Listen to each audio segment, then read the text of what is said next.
I'm a little late with this one, but today we're going to talk about my Dirty Harry rankings. Let's get into it.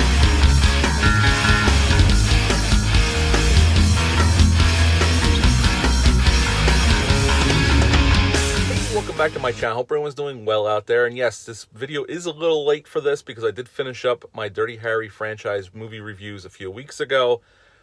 But here we are. So we're going to do it better late than never. So we're going to get into it right away. And number 5, we're going to go with The Deadpool, directed by Buddy Van Horn. Now, this is the shortest Dirty Harry film.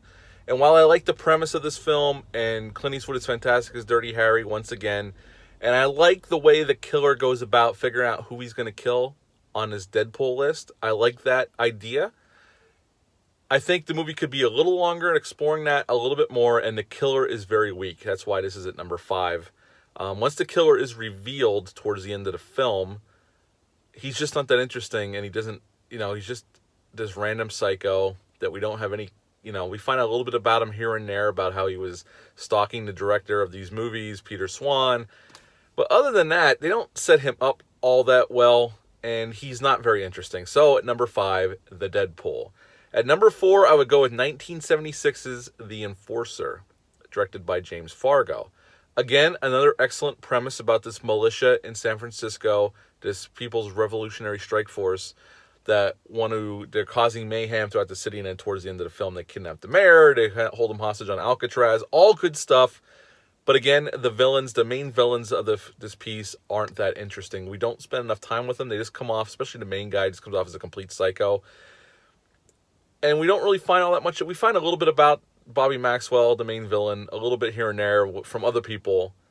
But other than that, he just comes off as an over-the-top, almost cartoon character villain. Again, Clint Eastwood's great. Tyne Daly's great in the movie. The villains are what hold this film back, I gotta be honest. There's some good action in the film. It's decently directed.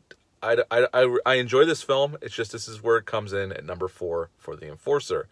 Now, at number 3, we're going to come in with the only film in the Dirty Harry franchise directed by Clint Eastwood, and that film is Sudden Impact, 1983.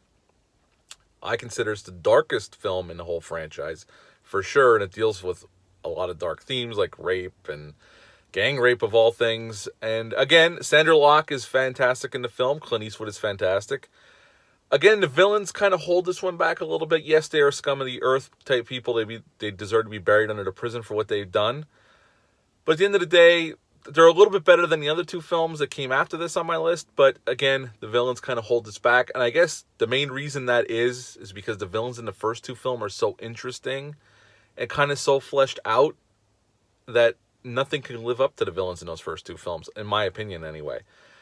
So yeah, at number 3, Sudden Impact. Still a very solid film. And for considering this was the 4th movie in this franchise, it's an excellent film in its own right. It's just the villains kind of keep it from getting up there to my top 2. Speaking of my top 2, at number 2, I'm going to come in with 1973's Magnum Force, directed by Ted Post.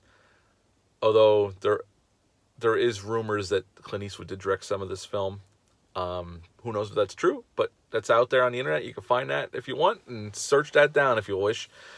This is a great sequel to a great first film. The villains are fascinating about this group of rogue cops who seem like they follow the law to the letter of the T, but they're actually their own hit squad behind the scenes. They're going out and taking out villains or bad people that were let go by the system, that they feel that the system is wronging them for all their hard work. So they're going out and taking revenge for judges and juries that aren't upholding the law in their eyes. And it's very fascinating how they think Harry would definitely be on their side. And when they have that showdown, when they have that conversation in the parking garage with Harry, and Harry goes to him, I think you gentlemen just severely misjudged me. And Harry goes on about how I hate the system, but I'm willing to work within it until somebody changes it to something that makes sense. I think that's a fascinating interaction, and it really tells you a little bit more about Dirty Harry. Yes, he does exert his will, and he will go to violence if he has to, but he always tries to work within the law, although some people would say he oversteps his duties. But I love that interaction. It totally sells that movie. Plus, the bad guys are very fascinating. It's not that we get to spend a lot of time with each one. There's a couple of them we get to learn more about than others. But I just find that fascinating that there's this hit squad within the San Francisco Police Department. And it's just really well done film, and it's the longest film of this series. Now at number one, and this isn't hard to figure out because I haven't spoken about this one yet, but the original Dirty Harry, 1971, directed by Don Siegel.